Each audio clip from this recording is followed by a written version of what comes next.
Déménagez en toute sérénité avec AGS, spécialiste du déménagement en Outre-mer. Numéro 1 dans les dom-toms, AGS offre des services de qualité. AGS expédie tous vos colis, conteneurs personnalisés ou partagés à des prix compétitifs et prend en charge le transport de votre véhicule depuis sa propre plateforme jusqu'à sa destination. AGS s'occupe de toute la documentation douanière. AGS, le meilleur conseil et le meilleur prix. Demandez votre devis gratuit sur notre site ags-déménagement.com. ags-déménagement.com. Guadeloupe, actualité. Et nous débutons avec cette information en bref. C'est une décision attendue et lourde de conséquences pour le secteur. La justice a décidé de maintenir la suspension de l'exploitation de la carrière de Déhay dans l'attente d'un rapport d'expertise. Le risque d'effondrement de terrain a été jugé suffisamment sérieux pour justifier cette décision avec des précautions. Une décision saluée par certains riverains, mais qui interroge aussi sur l'avenir du site. Poursuivons maintenant avec une autre affaire judiciaire, cette fois teintée d'émotion, de lutte et d'indignation. Elle s'était exprimée au nom de son frère et de nombreuses familles blessées. Yanis Sely était convoqué aujourd'hui devant le tribunal de grande instance de Pointe-à-Pitre après avoir diffusé une vidéo montrant l'intervention de gendarmes ayant coûté la vie à son frère Rony Sely, atteint de schizophrénie. Le parquet l'accuse d'avoir porté atteinte au moral du militaire concerné et risque une amende ou une peine avec sursis. Une audience donc qui soulève des vives réactions sur le traitement des violences policières et sur le silence autour des victimes. Regardons tout de suite ce récit signé Olivier Félix. Ce matin, je suis passée au tribunal concernant la vidéo. Et ce qui est ressorti, c'est que j'ai traumatisé le gendarme et sa famille et que je n'avais pas le droit de diffuser cette vidéo. 1 200 €, c'est 10 € par jour. Ou sinon, c'est 3 mois d'emprisonnement avec sursis. Mais j'attends le délibéré le 5 juin. C'est un combat qui est juste. Et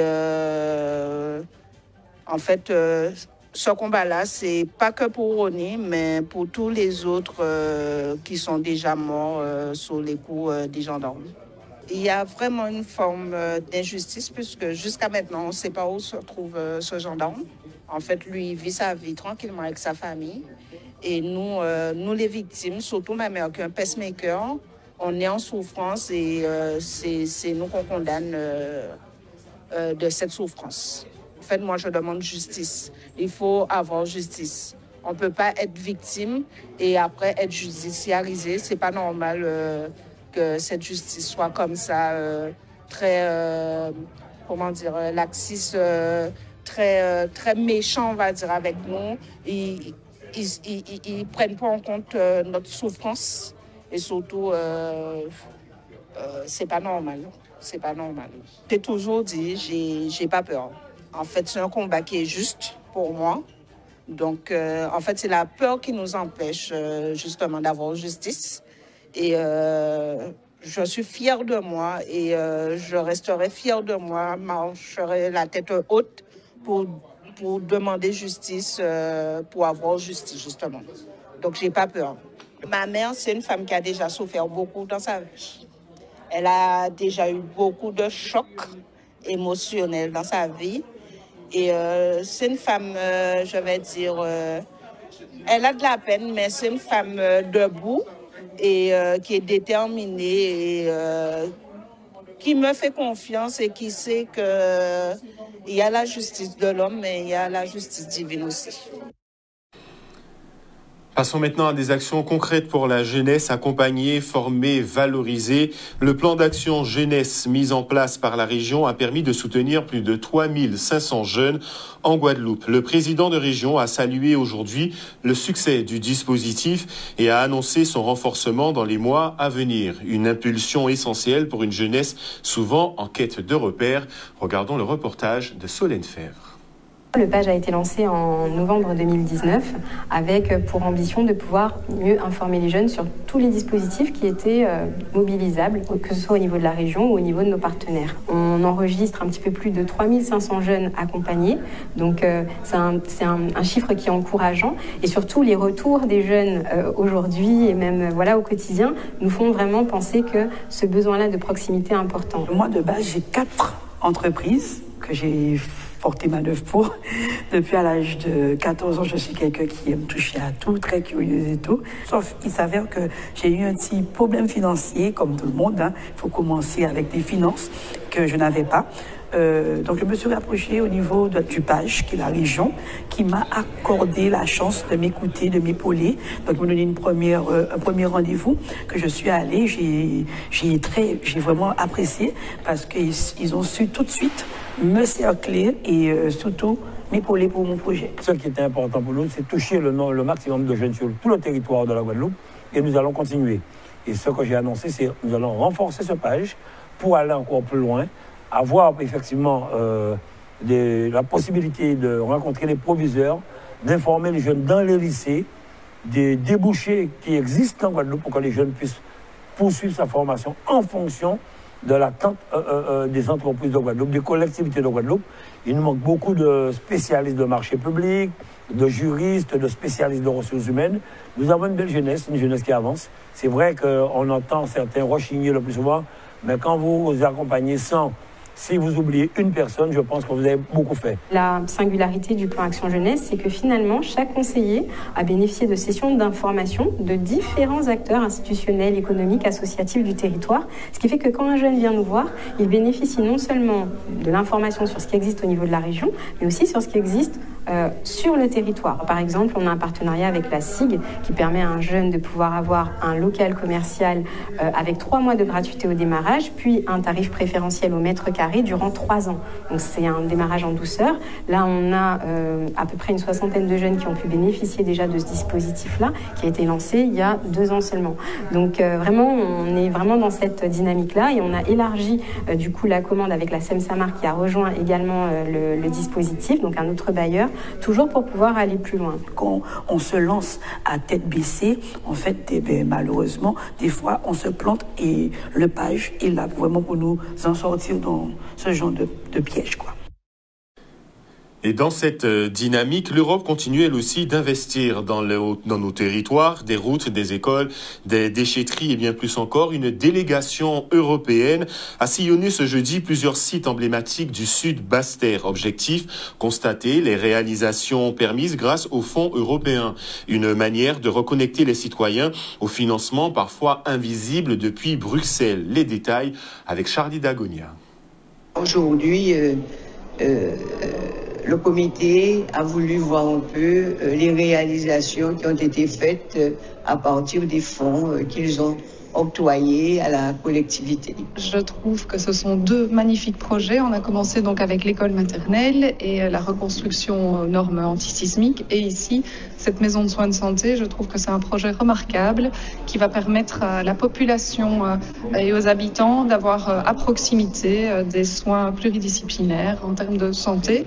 Et ça, c'est très important pour nous. Je dirais félicitations, c'est un super projet. Et nous, ça nous fait plaisir de voir des projets concrets de réalisation, que ce soit l'école ou la maison de santé ici. Pour nous, c'est important de venir sur le territoire, voir ce qui est fait avec les fonds européens, ce que ça va permettre à la population.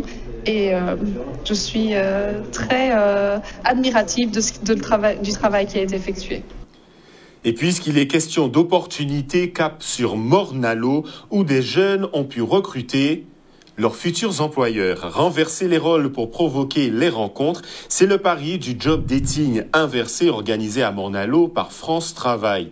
Ici, ce sont les jeunes qui sélectionnent leurs recruteurs et ça change tout. Une initiative originale qui met en valeur les talents locaux et les travailleurs autrement capables. Les détails avec Nicolas Hachi.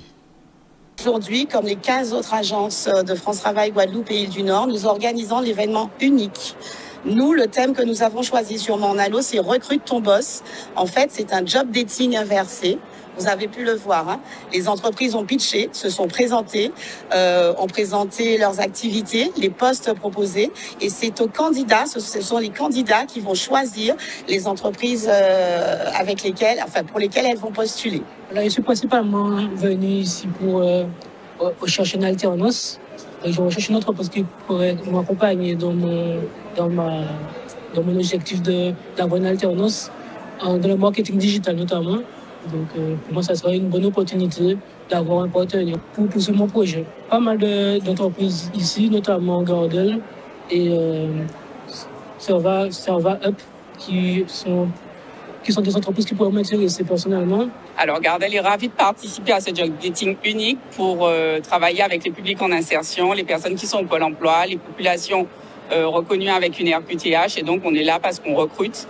Et donc, on est ouvert à tout type de profil. Nous, chez Gardel, on recherche actuellement beaucoup d'alternants dans les domaines techniques. On recherche aussi des postes tels que des électrotechniciens, des mécaniciens. Et on a eu des CV très intéressants. On recontactera. Alors, comment est-ce que la rencontre se passe?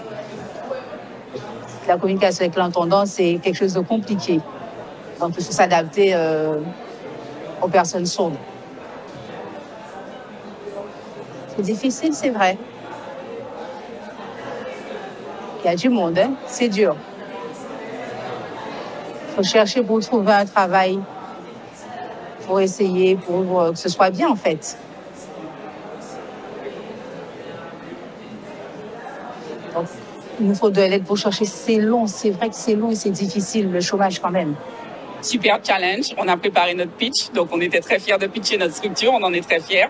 Et donc, c'est très agréable d'avoir des salariés, des candidats qui nous posent des questions dans l'autre sens pour challenger l'entreprise. Ça se passe très bien. Vous voyez bien qu'il y a beaucoup de monde, il y a beaucoup de queues aussi. On est content. On a quand même contacté plus de 700 candidats. D'accord, majoritairement sur le Nord Grande Terre, mais on a aussi ciblé, on a voulu être plus en proximité avec les entreprises et avec les candidats sur ce coup-là, parce que bien souvent, les job dating sont concentrés sur la conurbation pointoise et sur Bémao. On a délocalisé ce job dating, recrute ton boss, pour être plus en proximité avec les candidats. Et dans les collèges aussi, l'heure était à l'orientation et à la découverte des métiers aujourd'hui. Comment aider les jeunes à trouver leur voie? Le collège Saint-Jean-Perse des Abîmes a organisé un forum des métiers destiné aux élèves de 4e et de 3e du collège. L'occasion de découvrir, d'échanger et peut-être même de rêver. Regardons ce reportage signé Charlie Dagonia.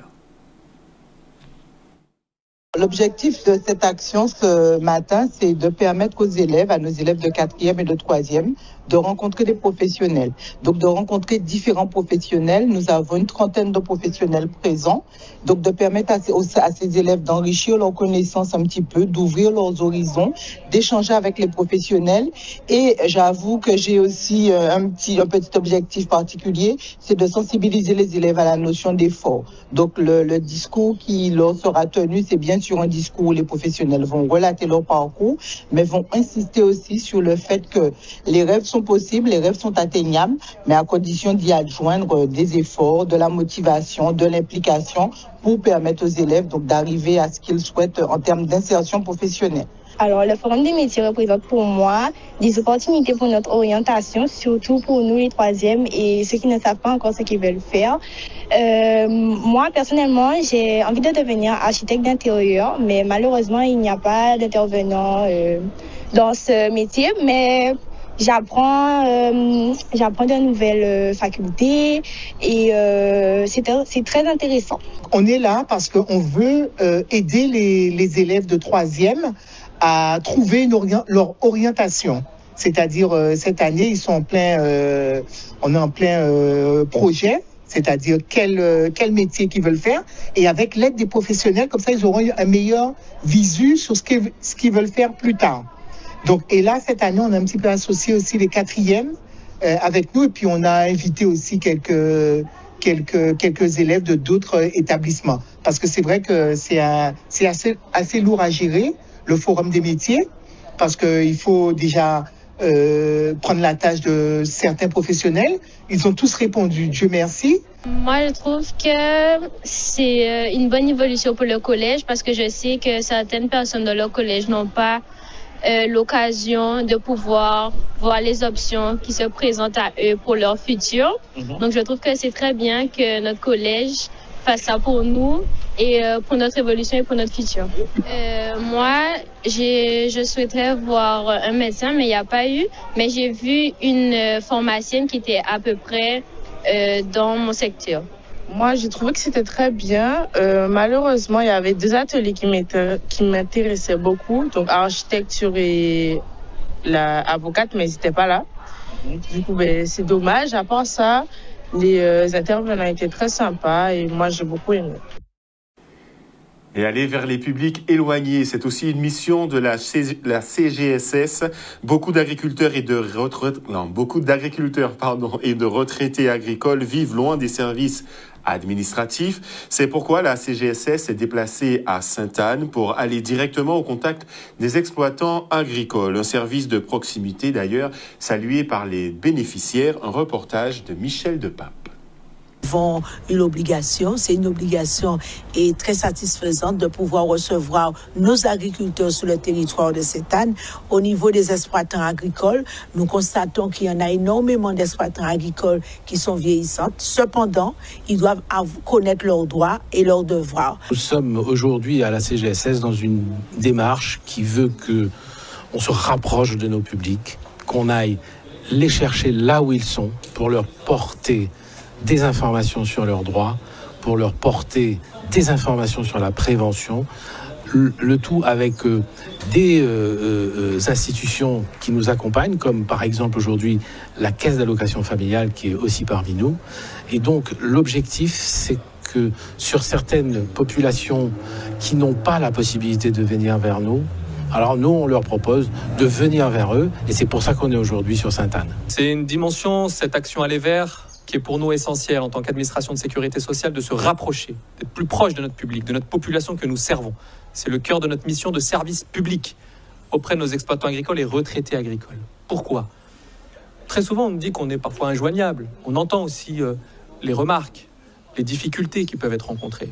Et aujourd'hui, la dimension qu'on a impulsée, cette démarche d'aller vers, d'être proactif, d'être en proximité auprès de notre population que nous servons agricole, c'est de inviter nos exploitants agricoles, nos retraités agricoles, en allant vers eux, sur tout le territoire de la Guadeloupe. Aujourd'hui, on est à Sainte-Anne, c'est un grand plaisir, auprès des ressortissants du Sud-Grande-Terre, pour les informer sur l'ensemble des droits, des prestations dont ils peuvent bénéficier, des services dont ils peuvent bénéficier, sont nombreux, parfois ils les méconnaissent, et puis parallèlement, des obligations inhérentes à leur activité d'exploitant agricole. Une grande avancée dans la mesure où, nous, au niveau de Sainte-Anne, nous constatons qu'il y a les agriculteurs sont vieillissants.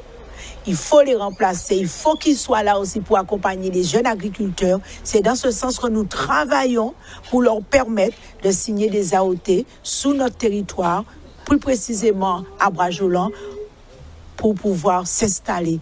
Parce que les jeunes, c'est l'avenir de la Guadeloupe. Et dans un tout autre registre, une bonne nouvelle pour les jeunes familles et la petite enfance, le RSMA de Guadeloupe accueillera bientôt une crèche pédagogique. Un projet innovant mêlant éducation, insertion et service à la population.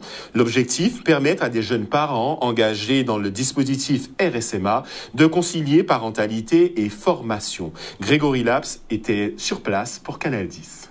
Le principe de la crèche pédagogique. Alors, il s'agit tout d'abord de pouvoir accueillir les enfants des volontaires stagiaires qui sont déjà mamans et qui souhaitent rejoindre les formations que nous proposons. Et donc, elles pourront, en venant le matin au régiment, déposer leur enfant ici. Et le deuxième objectif, c'est de permettre de mettre en stage nos volontaires qui suivent la formation de soins à la petite enfance. Nous avons été très, très soutenus financièrement. La CAF a été un très grand contributeur, mais également la préfecture, la région, le département et plein d'autres organismes qui sont partie prenante qui permettront l'ouverture, comme France Travail. Notre objectif commun, c'est de pouvoir justement garantir l'insertion aussi bien professionnelle pour ces jeunes, mais également sociale. Et avec cette structure d'accueil de la petite enfance, nous garantissons l'accueil en toute sécurité des enfants, mais également permettre donc à ces jeunes d'aller se former pour ensuite offrir donc une vie dans des conditions décentes à leurs enfants et également à eux-mêmes. 60 berceaux de 2 ans à 3 ans sous réserve. C'est encore la concession effectivement qui, avec son personnel, dira en fonction effectivement des formations et des spécialités vers quelle tranche d'âge effectivement ils peuvent accueillir là-dessus. C'est un projet avec effectivement une vision architecturale qui est relativement basée sur l'enfance, avec un jeu de couleurs qui est assez sympathique. On sera autour, si on englobe toutes les études, autour des 5 millions, mais voilà, on a encore d'autres frais qui restent à être couverts, notamment la création de bretelles d'accès à la route nationale pour permettre un accès par l'extérieur à la crèche et pour éviter aux familles d'avoir à rentrer dans le camp, quand bien même une grosse partie des places en crèche sont dédiées aux volontaires stagiaires et volontaires techniciens du régiment et aux cadres. Je pense qu'il est important qu'on puisse voir comment ce projet s'inscrit, se met en place et en tirer les leçons pour le déployer dans les autres départemements, là où il y en aurait besoin. Il se peut que le besoin ne soit pas le même dans d'autres départements d'outre-mer. D'ailleurs, je tiens tout particulièrement à ce point-là. Notre dispositif n'a de sens que s'il est adapté au territoire dans lequel il se situe. Et c'est parce qu'effectivement l'étude a mené que ce projet avait un sens et pouvait se concrétiser en Guadeloupe qu'on a pu le mener à terme. Et je pense que de la même manière, sur les autres départements ou sur les territoires du Pacifique, ce type de projet puisse être mis en œuvre si effectivement le besoin en est présent et accompagné. On voit bien vu le nombre de partenaires qui accompagnent ce projet depuis le début, entre la région, le département, la CAF et bien sûr le maître de la maîtrise d'ouvrage.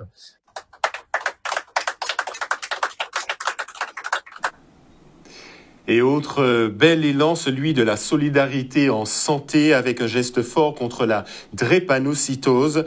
Quand une marque s'engage pour la santé publique, McDonald's a offert plus de 40 000 € à l'association Guadeloupe Espoir Drépanocytose pour l'achat de matériel médical essentiel et l'avancée de la recherche en la matière. Une opération saluée qui pourrait faire la différence dans la vie de nombreux patients.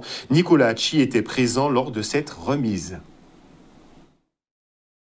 Mais on a eu le grand jour en novembre 2024. On a eu le semi-marathon. Et ensuite, on a eu le grand jour, le dernier samedi du mois de novembre. Et les Big Mac qui ont été vendus ce jour-là ont été utilisés en son coût complète, le coût d'un sandwich. Tout ça va être reversé, là, aujourd'hui, à l'association Guadeloupe Espoir Drépanocytose pour lutter contre la drépanocytose. Et ça fait maintenant plus de 10 ans que nous faisons cette action. C'est quelque chose ça fait partie de l'ADN de McDonald's de quand même travailler très de près avec les associations qui ont besoin. Ce chèque représente pour nous toutes les opportunités qu'on aura pour pouvoir aider les drépanocytaires au quotidien, accompagner les jeunes, accompagner les adultes dans leur profession, informer. Ça nous aide parce que nous, on organise des congrès et c'est un coût. Et grâce à ces fonds que McDo nous permettent d'avoir, on pourra organiser tout ce qu'il faut afin de mieux informer et de mieux accompagner les drépanocytaires. Les Guadeloupe Espoir Drépanocytose a besoin de nous parce que ce chèque qu'on va donner permet d'acheter des machines qui permettent de faire la transfusion sanguine, qui permet de réduire les crises que souffrent les enfants ou les adultes drépanocytaires. Et ça aide aussi à la recherche avec l'INSERM. On a des chercheurs qui travaillent, ils ont besoin des fonds pour ça. Ce chèque que nous donnons, ça va faire plus de 280 000 que nous donnons maintenant sur les dernières 10 années. Cette aide est vraiment très importante. Et c'est grâce au travail des salariés et grâce aux clients qui viennent acheter nos produits. Nos opérations, par exemple, on va dans les écoles expliquer la maladie. Donc, on va expliquer aux jeunes, surtout CM1, CM2, ce qu'est la maladie, comment s'occuper d'un camarade drépanocytaire. On va informer les enseignants. Là, on est en train de faire une brochure pour tous les enseignants de Guadeloupe qui auront un élève drépanocytaire. Parce que quand ils font le paye en début d'année, ils oublient. Alors que s'ils ont une petite brochure qui leur rappelle comment se comporter avec un élève drépanocytaire, comment l'accompagner, parce qu'ils sont souvent hospitalisés et laissés un peu pour compte. Donc si l'enseignant, lui, il a sa petite brochure, il sait comment faire, il pourra mieux accompagner ces adolescents drépanocytaires. Ils en ont vraiment besoin. On va aussi dans les entreprises, parler aux entrepreneurs, leur faire comprendre que c'est peut-être une maladie, mais on y vit et on peut travailler. Un très beau coup de pouce pour la lutte et l'avancée contre cette maladie qui souvent fait souffrir de nombreux Guadeloupéens.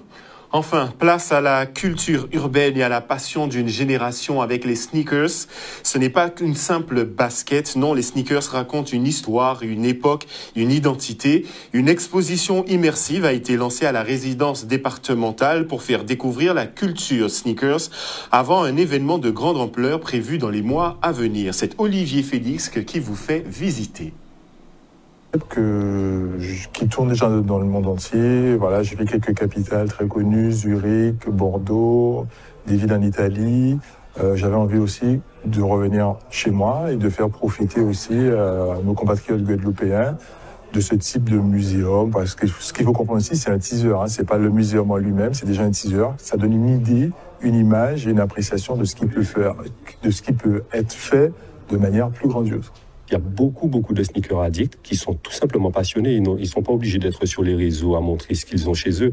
Mais chez nous, on a une grosse communauté sneakers qui aiment la culture sneakers et qui la vivent tous les jours. Ils n'ont pas forcément besoin de la montrer. Mais en vérité, de nos jours, je pense qu'il y a des gens qui ne savent même pas qu'ils sont dans la culture sneakers, tout simplement parce qu'ils apprécient le produit et que leur envie, c'est d'être beau, d'être stylé. Enfin, il y a diverses raisons, tu vois. Mais il y a beaucoup de sneakers addicts en Guadeloupe qui ne le savent peut-être même pas qu'ils le sont. Tu vois, ils sont là vraiment parce qu'ils sont dans la passion et que le but, c'est de se faire plaisir avant tout, quoi. Le sneaker addict, d'une façon générale, n'est pas non plus cantonné à une seule marque ou à un seul produit. Quand on aime la culture sneakers, enfin du moins quand on aime les sneakers d'une façon générale, on s'accroche aussi à un storytelling qui nous parle, on s'accroche à une histoire. Et en tout cas, en ce qui me concerne, c'est la jeunesse de certains modèles qui font que je reste accroché sur une ou un autre modèle plus qu'un autre. Ça participe un peu à la hype, ça fait partie du truc. Les marques, elles ont compris le principe, tu vois, de la rareté.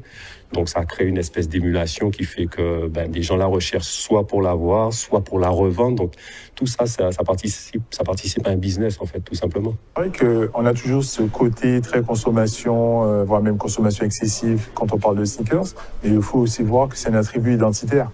Et la sneaker se nourrit aussi de récits, de narratifs à la fois inspirants et enrichissants. C'est ce qu'il ne faut pas oublier.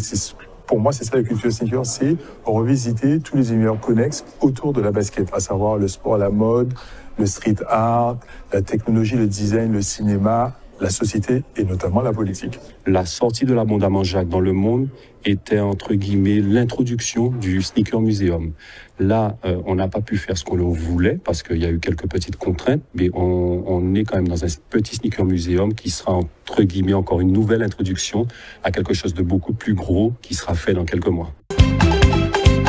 Au News Radio, assis outremernews.fr. On radio avec Info Guadeloupe, Martinique, Guyane, Réunion, Mayotte et surtout, musique pour tout le monde. Attention,